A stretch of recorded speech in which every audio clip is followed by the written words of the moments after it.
is Orm and Joe Booty, undercover cucumber lover. They're going to talk your socks off about everything cool in the automotive world. Welcome, Tom and Joe. Hey, welcome everybody to the Tom and Joe Auto Show, episode number 6. How's it going tonight, Joe? Pretty good, Tom. How's it going for you? Good, good. We've got an action-packed lineup of topics for you today, folks. But first up, we want to address, as always, our titles that we've received at the beginning of the show. Now, first, I'd like to talk just briefly about mine. That I'm a cheese connoisseur, Joe. You like cheese, right? Oh yeah, who doesn't like cheese? Oh, you know what? And there's a. Do you realize the world of cheese that's out there?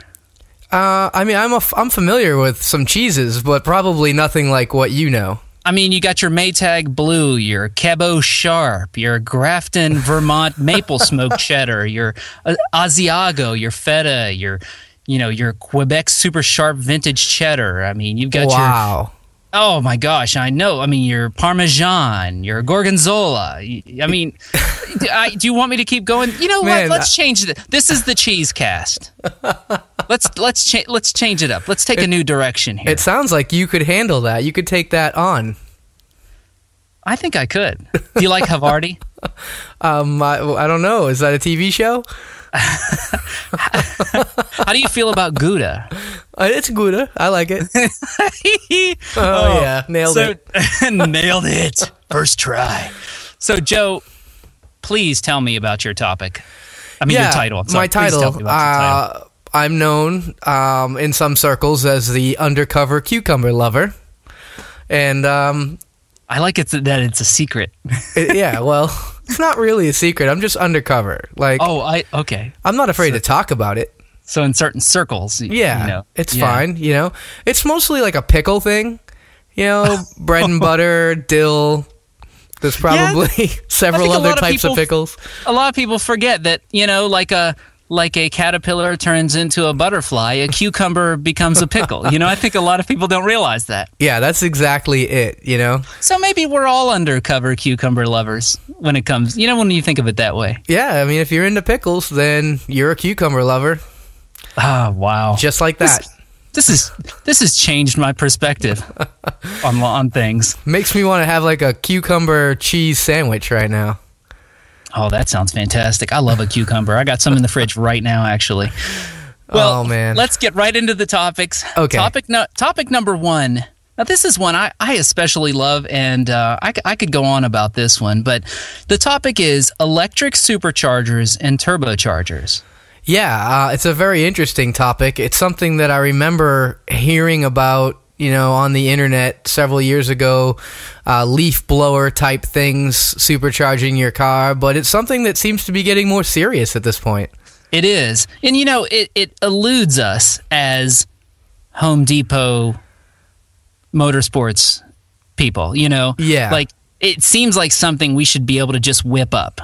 Like, right. We should be able to get some sort of leaf blower. We should be able to get like a fan of some sort and rig up a PVC pipe and make this. It seems like it should be doable. But the fact is that to create the amount of boost pressure takes serious voltage, Yeah.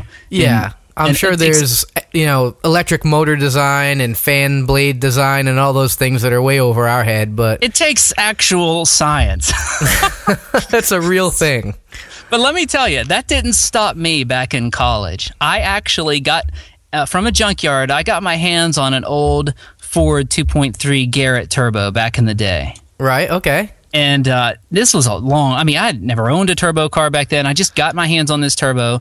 I remember taking the exhaust housing off. No clue what I was doing. Right. But my buddy and I were trying to adapt like an RC car motor to the end of the turbine shaft, Yeah.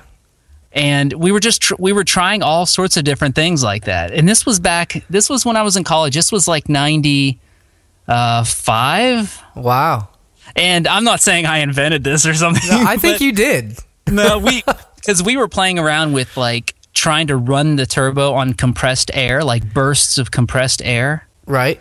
Like, what if we had a tank and that somehow moved the turbine wheel or something, you know? And we were just looking for any way to power this turbocharger besides slapping it on an exhaust manifold. Right, and, okay.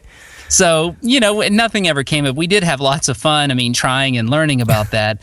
But now, you're right. You mentioned that it's gotten serious. It has gotten really serious. And the fact that BMW has patented some of this technology, and I've also read that a big automotive supplier by the name of Valeo, I'm not sure if you've heard of them, but they're a French supplier, big for European cars and things, and they have developed an electric turbocharger. The purpose of it is to eliminate turbo lag. Yeah, and in some of my research, I found a similar thing. I found that Volvo had developed a 4-cylinder engine that actually had 2 conventional turbochargers on it, and then they used an electric turbocharger to eliminate, slow spool up, just tip in response type of thing, I guess. Yep, and this there was actually a company in the very early days of in the earlier days of internet, like late 90s. I remember a company by the name of Turbodyne, and they had an electric turbocharger. It was a real sketchy website. They just sort of had a drawing of it. And then, but they were looking to put it on like city buses around the world. Okay. To minimize emissions and help acceleration and stuff. Real low RPM things. And I don't know whatever came of that company, but they were trying to, grow that business. But this is legit now. It says here that when not needed, the turbo's impeller spins at 10,000 RPM, so there's minimal hesitation or lag in the engine response when the driver presses the accelerator pedal. So it's always spinning. I thought that was kind of interesting. Yeah, that is interesting. Yeah. So, but it says the downsides are cost and power consumption. It requires 48-volt power, which means more electronics under the hood, and then all the extra weight of the components and that sort of thing. Right.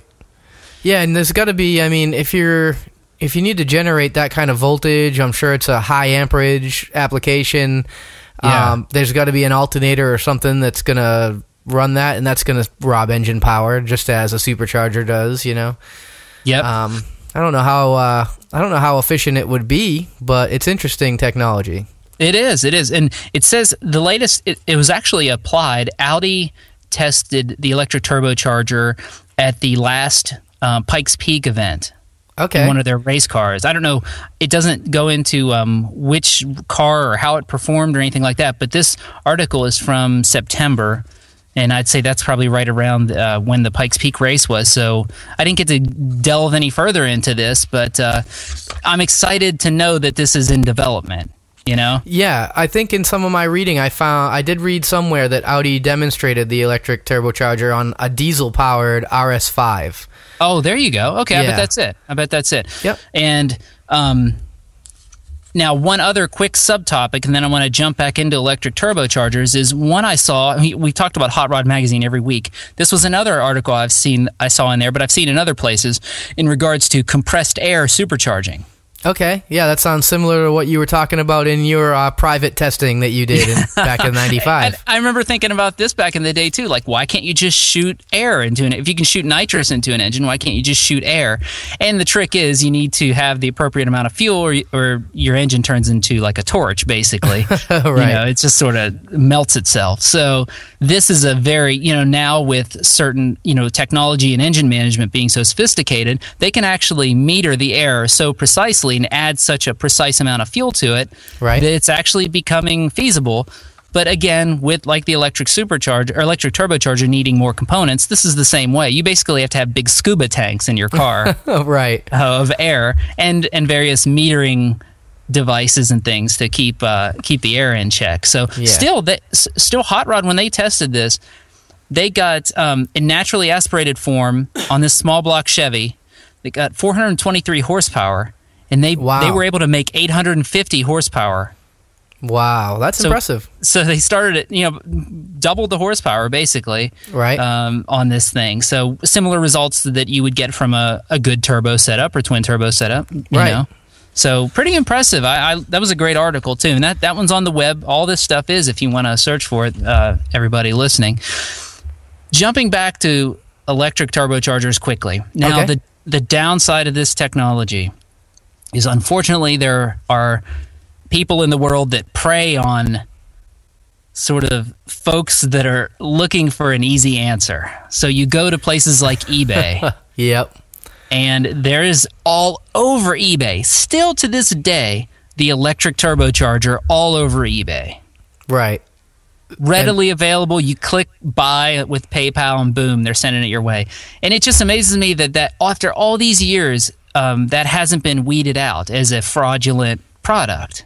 Yeah, it's similar to the $10 chip that you can put in your car. You buy it off of eBay, and it gives you either 50 horsepower or doubles your fuel mileage or some kind of witchcraft. Yes.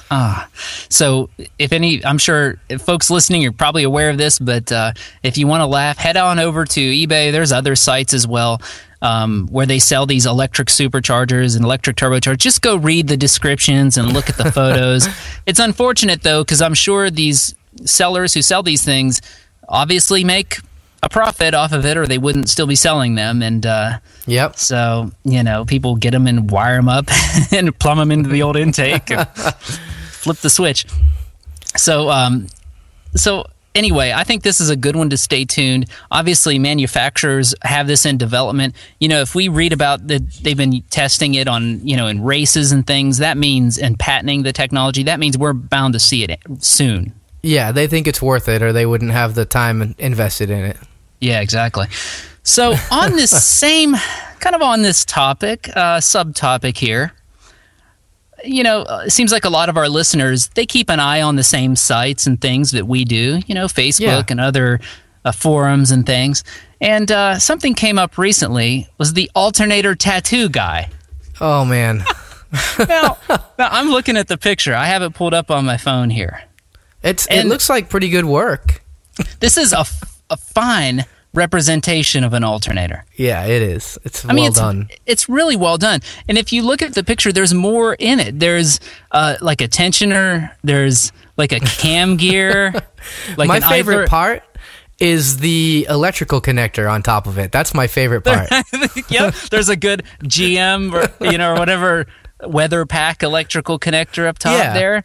But there is a tensioner. There's an idler pulley, and then there's like a cam gear. And it looks like, what was funny is I saw in the comments of one of these posts where a guy said he had a mod motor 4.6 Ford. Okay. And the way the alternator sits sort of front and center on that engine, that he said when he pops his hood, a lot of people think that's a supercharger. Yeah, that's interesting. You got a belt around it? Yeah, it's right in the center where the intake would be, and it's got the belt around it and everything's got kind of a look to it. So I thought that was sort of an interesting perspective there. It's like, it kind of does if you didn't know a lot about cars, but my thought is, this story, I don't know, my feelers are going off a little bit. Yeah, I agree completely. I can't see how anyone could think that that's a turbocharger, and if they don't know what a turbocharger looks like, but they're that committed to have it tattooed on them, that's fishy to me. I mean, you would preview the art, would you not, with your tattoo artist? Joe, you have tattoos. I don't. Yeah. Tell me about this process. Generally, your artist will put together a sketch of what's going to end up on your skin permanently, so you generally take a pretty good look at it. I love it. I love that. This is such a complicated process you've outlined here. Yeah. There's a lot of logic involved and common sense. A flow chart. There's flow charts. So, yeah, I just happen to think this dude's really into alternators. It could be. Maybe he owns an alternator company. See, that's my thought. Or, car stereo guys, the alternator is like the supercharger or turbocharger to those dudes. That's true. That's an important part of that ecosystem there. Yeah, so he just might just be a car stereo guy, He could be. I really do think that the photo of the tattoo is taken out of context. I can't believe that guy got it thinking it was a turbo. No. I find that just no. That's perfect. Yeah. Moving on. All right, Joe. I just wanted to tell you something real quick. Okay. I had one of those moments this weekend. Saturday, I don't know, it's probably 4 a.m. I was up and I popped open. I knew my wife and my daughter had to go to Girl Scouts. So, it was my son and I were left to our own devices. So I'm thinking, it's really bitterly cold here, and we've been sort of trapped indoors. I was like, what can we do that's different? Go outside, you can't go outside and do much. So, searching around a little bit, I found out about a Cabin Fever car show. Okay. Yeah, just down the road at the convention center. And, I'd heard about this in years past, but had forgotten about it, never been. And so I thought, well, we'll give it a shot. It was just right down the road, and headed down that way. And I didn't know what I didn't know if he'd be into, how much he would be into it. He seems to like cars and things, but I wasn't sure. So, but when we got there, oh my gosh, it was like, the way kids do. They open your eyes in different ways to things. Yeah, definitely. As an they adult, look at things differently, for sure. Yeah, as an adult, you become kind of jaded, and you just are used to seeing things in a certain way, and that's your perspective. Well, taking him to this car show, it just sort of gave me a whole new and fun perspective on checking out these cars. And while the cars, this was the type of show where it was all domestics. There wasn't anything besides domestics in a 5-mile radius of this place. Right. Okay. But we still had an excellent time. So I guess why I'm telling you all this is, if you've got a kid or a cousin or something, a child in your family, my son, he's just young, and it was just so much fun taking him to this car show. It was just a hoot. His favorite thing, and something that I usually kind of look past, I don't even think to look at, he was fascinated with the interiors. Oh, really? That's interesting. He wanted to see the interior of every car. So, and actually, again, that opened my eyes, and we had a fun time looking at the interiors of all the different cars and how they're different and customized. And yeah, that's cool. In one Mustang, this guy did, which was a really fantastic Mustang. He had the supercharged, with the 5.8 or whatever, the Cobra motor, 5.4 or whatever. And he'd stuck that in an old fastback. And for the shifter, he had like a fighter pilot shifter in there. Oh, okay, yeah, that's a real cool fighter. It was wild looking. Anyway, that was something he picked up on, and also they had a Polaris slingshot there. Oh yeah, yeah. He got to sit in it. We were checking it out. Very stunning in person, by the way. Really visually interesting. Right. Really impressive in person. A good, has a good presence that way. And my favorite car that I saw, it was mostly older muscle cars and things, and some Corvettes with chromey stuff on them and that. Yeah. But my favorite thing was a Ford GT, and it had the Ford GT 1000 sticker on the bottom. And I'm not sure if that's a kit somebody makes or something, but it had the supercharged engine, but it also had a set of twin turbos on it.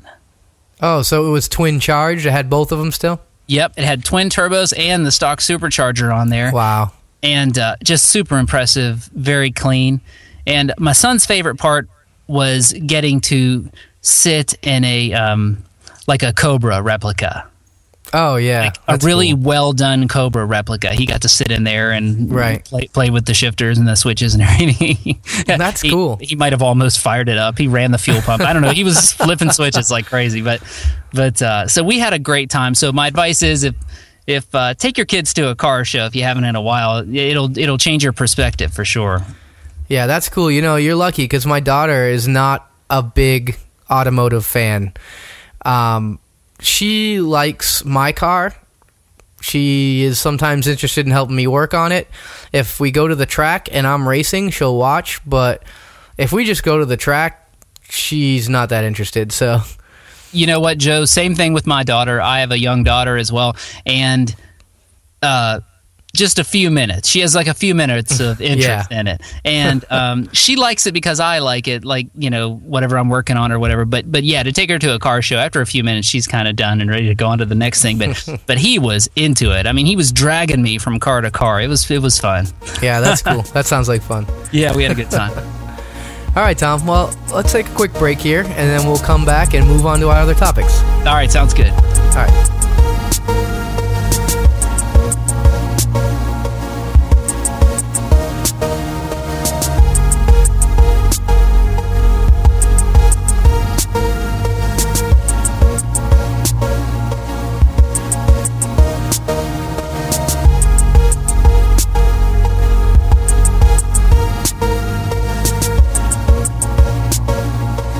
Okay, welcome back, everybody. I'd like to thank everybody for listening on behalf of myself and Tom. If you would like to subscribe to the podcast so you don't miss any of them, you can go to iTunes, search for us there, or you can go to our website, thetomandjoeautoshow.com, and you can find a link there to our RSS feed so you can use any Android applications to subscribe. Yep, sounds good, Joe. And always, hit us up on Facebook if you have any questions, topics you'd like us to cover. You've been sending those in, and we always love to see them, so appreciate that. Let's move on to our next topic, Joe. And okay, yeah. And that one we've titled, "Okay, fine, we'll talk about DSMs." Yeah, we ask for questions and comments, and we get a lot of them from people that want to hear us talk about DSMs. And that makes sense. Both of us have DSM backgrounds. It's what we're most known for. I mean, in all seriousness. Yeah, and that's fine. So I figured we can talk about how we got into DSMs. But before we jump into it, I mean, Joe and I are of the ilk of just car lovers in general. Yeah, I think we respect and appreciate just about anything cool, fast, unique. And I understand folks that are diehard of one brand or one type of car. I have good friends like that, but I'm I have a more of an eclectic. Like, I see what Jay Leno does, and I'm like, oh yeah, that would be me if I could be in his shoes. That would be me. Just working on all sorts of stuff, appreciating everything, old, new. That's how I am. I like a little bit of everything. Variety. Yeah, me too. Variety. And when I decided I wanted to do some more car stuff again after taking a break, I looked at several different types of cars, new and used, and projects and whatever. And I came back to the DSM because I feel like I know them best, but I really am a fan of anything that's got an engine and some wheels. Well, before we jump into this, a lot of people will email me and say, "Oh, Tom, your video, it's making me want to get back in the DSM world or back into a Mitsubishi." And there's just something about it. It's like once you get comfortable with a certain type of car and the mechanicals of it, I think that's just, you're in for good. Yeah, yeah, it's really good. It's a good feeling to not necessarily have to break out a shop manual every time you work on it. Exactly. That's exactly how I feel about these old cars. So Joe mentioned, so we'll kind of do this DSM talk in installments or in a series. So our first topic we're going to cover is how we got into them. Yeah, that's a good start. You want to go first, Tom? Yeah, I'm happy to.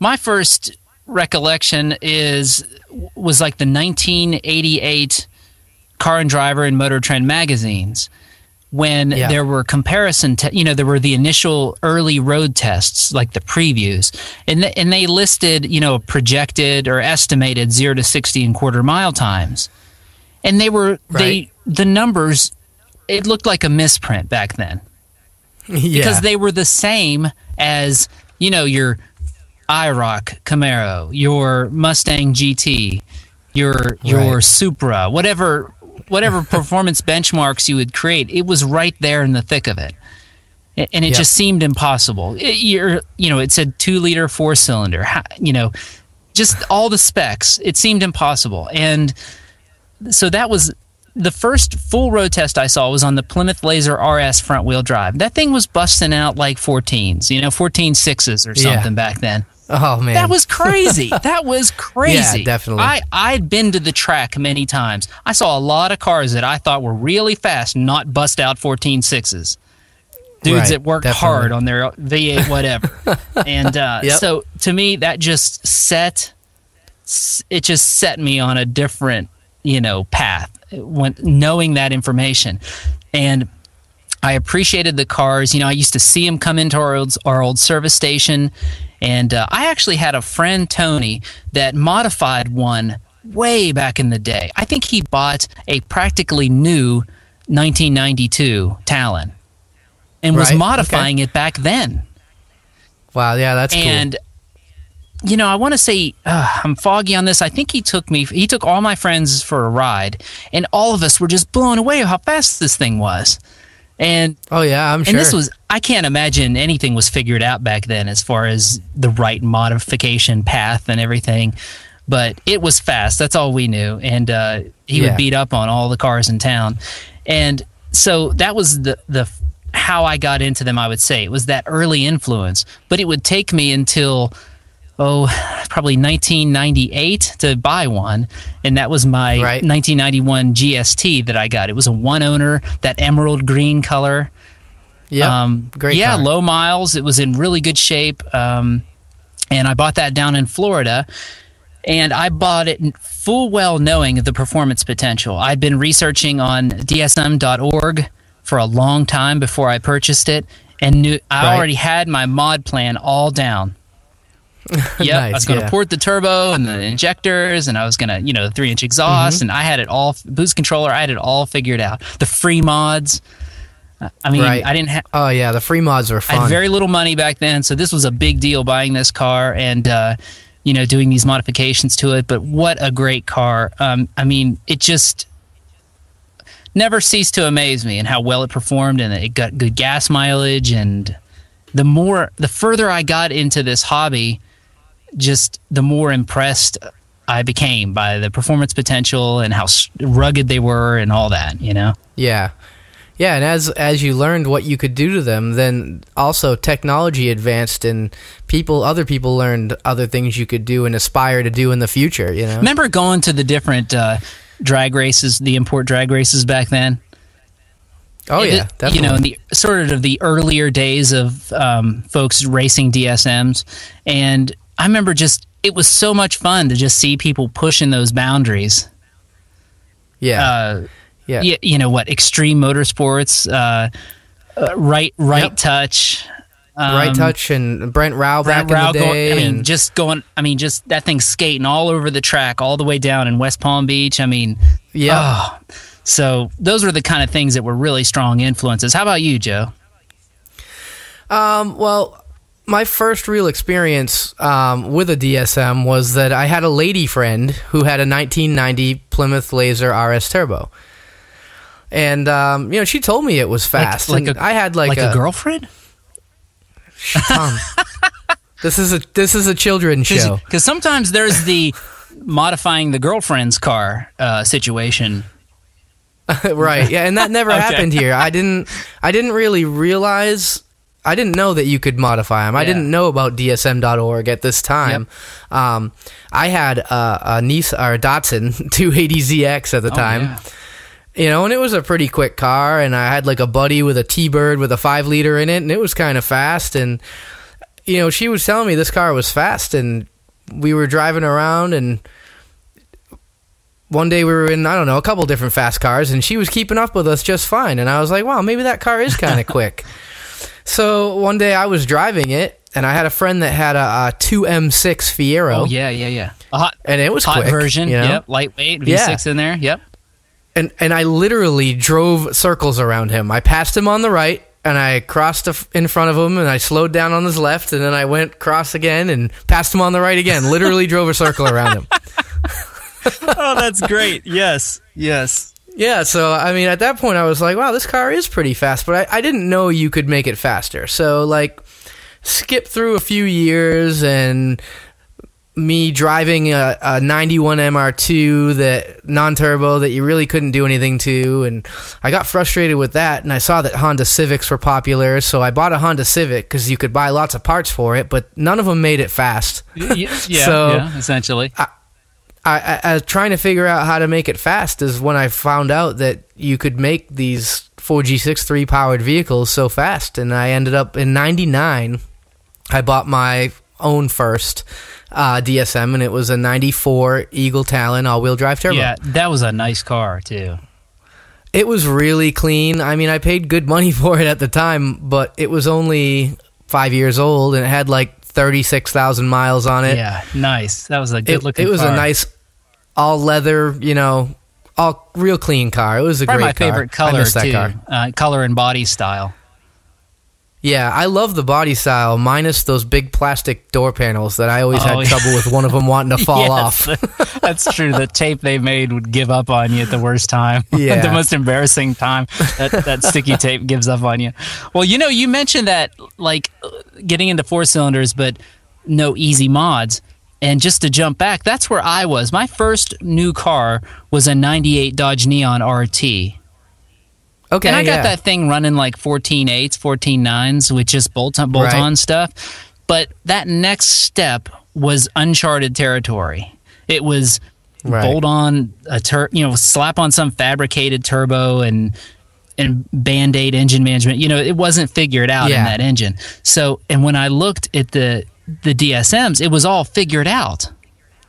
Right. It was pretty straightforward how to make that car really quick. Yeah, so it was like, well, I could go this route with this nice newer car that I bought that's practically new, or I could sell my other project car, which was an old Trans Am that I still miss, but I could sell this old project car and get like a used DSM, and that will be my fun car that I can hop up and it'll make incredible power. Yep.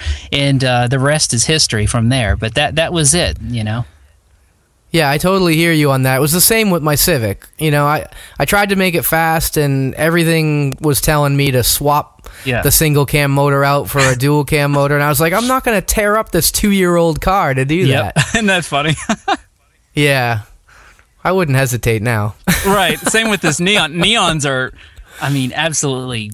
I mean, not like SRT4s. I mean, like the previous generation. You don't even see them on the road. I don't even know if many of them survived, but doesn't seem like it was a fun, lightweight, tossable, fast for what it was car back then. But it wasn't like the DSM. Yep. I mean, the DSM just the wave of torque, from those initial modifications was just amazing. It really was. Yeah. Yeah, I remember it being a quick car, and then, like you say, the free mods, remove the silencer, remove the restrictor pill from the BCS. Things like that. You remove that little tiny restrictor pill. It's like a nearly microscopic piece of plastic buried inside a plastic solenoid. It takes you like, when you're not that good at working on cars, it takes you like an hour. You pull that thing out of there, put it back together, and you go for a ride, and like the seat of your pants feel scares you. You're like, whoa. Yes. That's like 100 more horsepower. I remember porting the 14B turbo. I took the 14B with me on a vacation up to Pennsylvania. Okay. Because I was going to take it to my uncle's shop and port it up there. Because I didn't have I lived in an apartment. I had no way to do that. I couldn't do it in my kitchen or something. So I did it out back of his shop.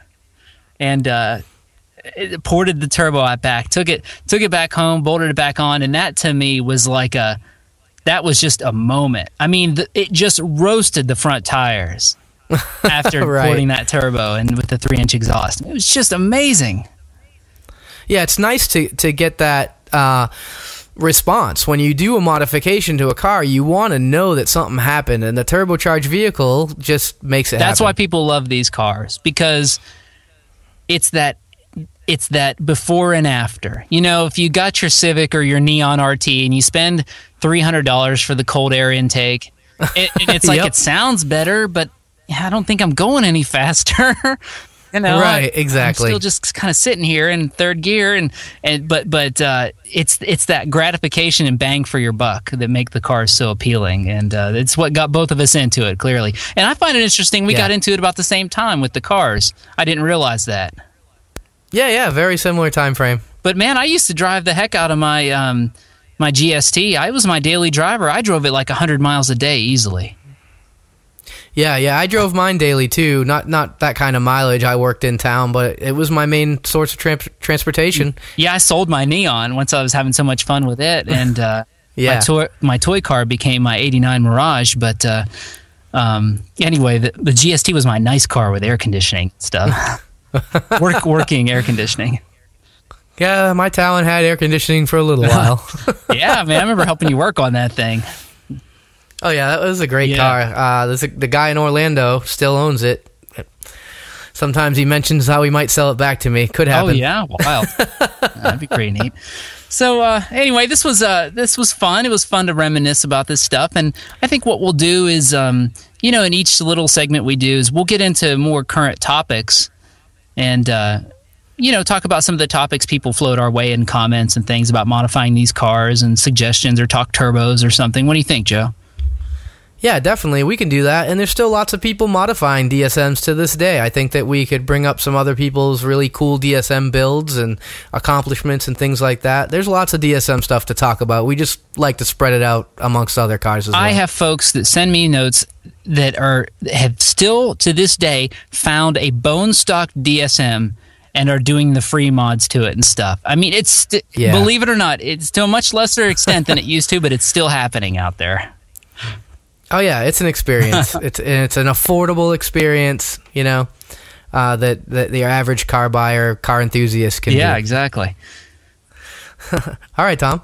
Well, I think we're done with that topic for today. Let's move on. We have our final segment here in this show. We have a listener question. Okay.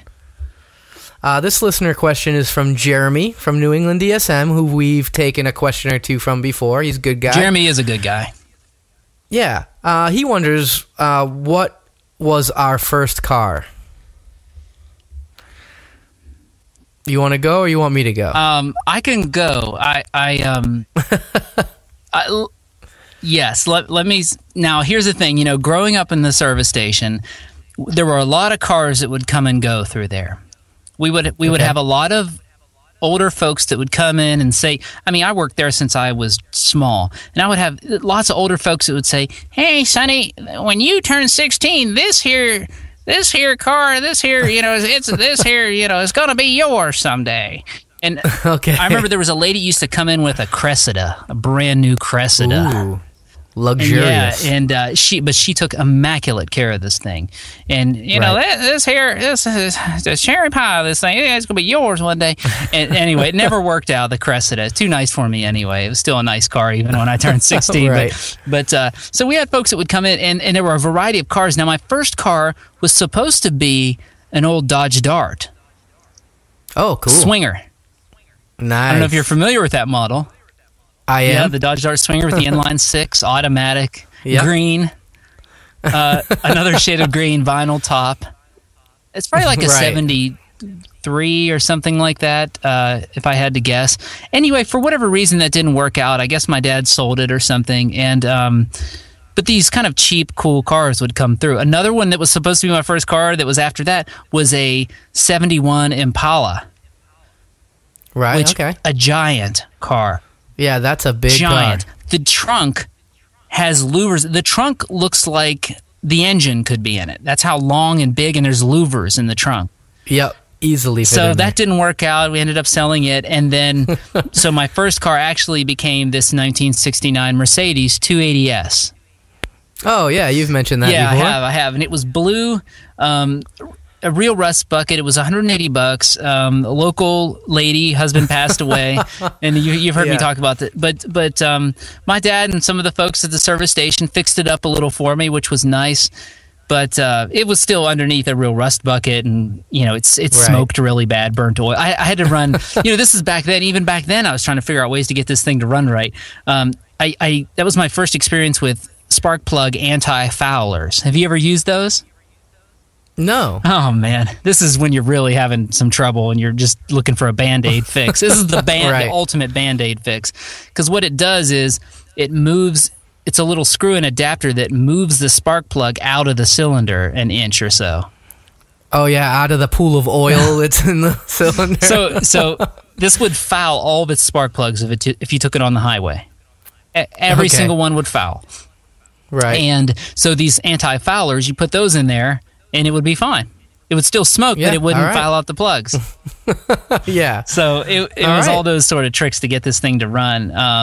But other than that, it was actually a really cool, interesting car with a lot of character. The 4-speed stick, power moonroof, really cool leather interior, cracked and everything. Yeah. Wood, like real wood on the dash and stuff. A really interesting car, just kind of a junker that needed more mechanical work done to it. Yeah, sounds like a good first car. It was. It was actually a lot of fun. Here's me. I did some stereo stuff to it. I should have been fixing the engine. Yeah, don't worry about the engine. Classic mistake we all make. Right. But it was a fun car to cruise around in, and my Spanish teacher used to make fun of me and called me Senor Mercedes, and nice. Yes. So it was kind of a butt of lots of jokes, but it was a cool car back then. Yeah, it sounds like it. Cool. Well, my first car, I never actually drove down the road. You just like cruise around the. What'd you do? Drive on some land or something? Well, I was as an early teenager. I was into cars. My dad was into cars, and so I was looking at Hot Rod magazine and that sort of thing. And I somehow got into Volkswagen, old air-cooled Volkswagens. Oh yeah, great cars to learn on, and yeah. And I came across a guy in town that had a '69 Beetle that he was just trying to get out of his driveway. Basically, he was willing to sell it for $100. Sounds pretty good. And it ran. So I talked to my dad about it. I was 15 at the time, not old enough to get my license there in New Hampshire. So I talked him into buying it for me and letting me, fix it up until I got my license. So we had this little driveway, went down the side of the house to the backyard. And at the end of that little driveway was where I kept my Beetle, and I tinkered with it here and there. I actually replaced the entire interior on it. And then I pulled like the chrome trim off the sides of it and filled the holes with Bondo and sanded them down and primed them. And I thought I was doing a good job. Get that cow look going. yeah, definitely. Yeah, exactly. I was into. My brother was into bugs, and I learned a lot about bugs when I was young, working on those. Yeah, they're cool. They're fun. They're pretty simple, easy to work on. Yeah, they are. They're easy. So I would drive it up and down the driveway, back and forth. It was a stick, so I was learning how to drive a manual transmission at the same time, which was cool. And then one day I was like, man, it's still a little while. There's like a few months before I'm going to be 16. That's a long time. I think I'll sell this Beetle and get myself a moped so I can get around town, In the meantime, what I didn't realize was that I needed a driver's license for a moped, too. Oh, yeah, that's... oh, man. So I sold the Beetle. Some dude drove it away, and I told my dad I was going to start looking for a moped so I could ride it to my friends' houses, and that's when he broke the news to me. So then I just didn't have my car anymore. Oh, man, that's kind of a sad story, Joe. Now, did your car actions and car love just befuddle your dad back then? Was it a source of irritation? Because it was for my dad. He gave me a hard time about the Bondo thing. I realize now that's probably not the best way to do that work, but at the time I was like, oh, I can just buy this Bondo stuff and fill these holes up. And he was like, you're not going to do it that way, really, are you? And I was like, yeah, why wouldn't I? Yeah.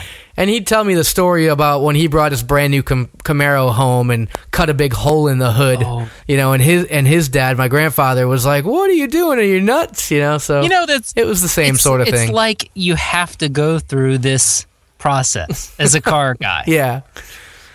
Yeah, that's part of it. Step one, buy a car, do something stupid to it, your dad yells at you, move on. Isn't this great? I mean, it's these things I just have to accept that. Maybe, thinking ahead to my son growing up and doing who knows what to his old tore up Prius and whatever, taking the electric motor out. I don't, who knows? Anyway. Yeah, that's going to use more of your battery up. That's a me dumb trying move. to tell him something with my old man, outdated knowledge about cars and stuff. I guess we'll have to deal with that. The stuff, natural Tom. cycle of things, yeah. Yep. Well, that's... All right, well, I guess that wraps it up today. Yep, sounds pretty good, Joe. And I want to thank everybody for listening.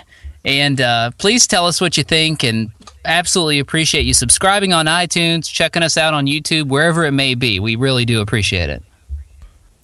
Yeah, thanks. Definitely appreciate that. And we look forward to doing next week's podcast and getting you guys full of all kinds of new car information. Yep, Detroit Auto Show coming up, Joe.